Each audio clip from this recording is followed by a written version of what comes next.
বিবাহ তালাক হওয়ার পর সেই বউ নেওয়ার বিধান কি?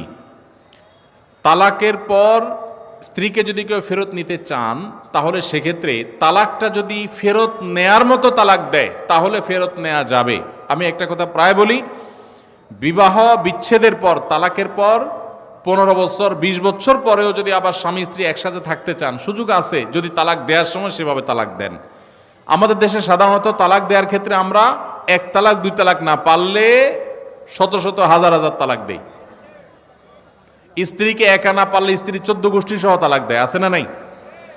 এগুলা বিভ্রান্তি। যারা বিবাহ করেছেন তাদেরকে বলছি, আর যারা বিবাহ করবেন তাদেরকেও বলছি, খবরদার, দাম্পত্য জীবনে স্বামী স্ত্রীর মধ্যে যত বোঝাপড়ার গরমিল হোক, যত গন্ডগোল ফাসাদ হোক, কখনো রাগ উঠলো আর তালাক ঝেড়ে দিলেন, এই কাজটা কখনো করবেন না।